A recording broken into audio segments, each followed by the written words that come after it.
But what we're showing you on these signs, this is real life, folks. This is real life. We don't show this to you because we enjoy it. We show it to you out of love for our most helpless, our most defenseless neighbors. What's the sign say I'm holding? Help me. I'm being ripped apart down the street from your church. Does that affect anybody, or is like, oh well, no big deal, let's go in and listen to some Christian music and sing Kumbaya? Does it bother you when I say that children are being slaughtered in your city? I hope so. I don't see anybody that looks bothered. I mean, I've gone to other Christian events and saw people going in and didn't seem like anybody cared. If I said that this coming Monday morning that a school was going to get shut up, and I just happen to know that's going to happen, would that bother anybody? I would think it would.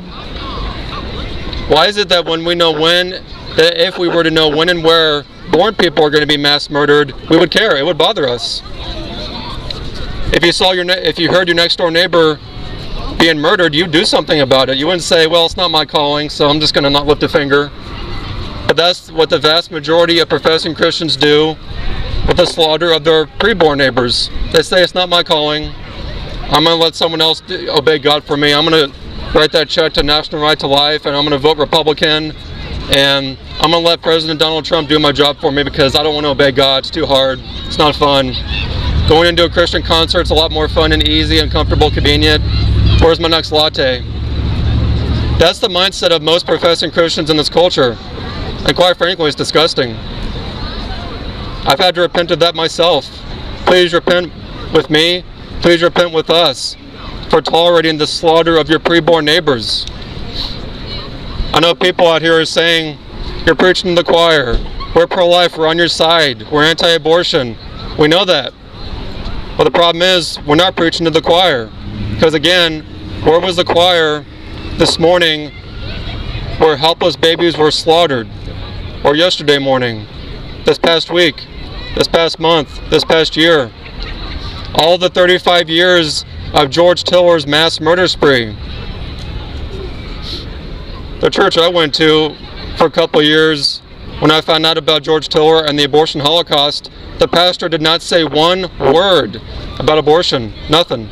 He didn't say one word about George Tiller. Perhaps that's your pastor. I hope not.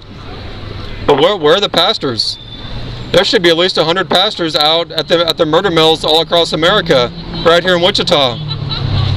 Do you realize that Wichita, Kansas was once known as the abortion capital of the world? Did you know that? That's right. Wichita, Kansas was once known as the abortion capital of the world. That's a pretty horrific title to have. I can't imagine a worse title than that. And we were known as that. We were known as the abortion capital of the world because of George Tiller. Mothers would fly from all over the world, literally, to have their babies murdered at the bloody hands of George Tiller. And after his death camp, his murder mill, closed in 2009, was closed for 4 years. His murder mill, his abortion facility, reopened in 2013 without any peep from the church. The church sat by, silent, apathetic, while that murder mill reopened. And his murder mill is still open to this day. And no one seems to care. Please don't tell me that you're pro-life, that you're anti-abortion, if you won't lift a finger to oppose it. Some people they'll spend more time and effort and energy to oppose those who are taking this seriously than they will to actually abolish abortion. Let that not be you. Please, look at the images that we have out here. Please don't be the apathetic, cold-hearted person that covers your child's eyes saying, please don't look at that.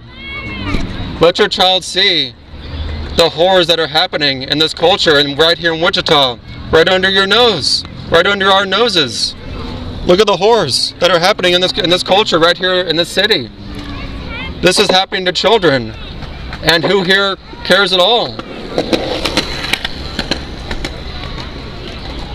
Why can't we get all the people coming to this event tonight taking a few hours out of your Friday night out to the murder mill, out to Kellogg and Bleckley? Why can't we do that? Is this more important to you than obeying God? Is this more important to you than loving your neighbor as yourself?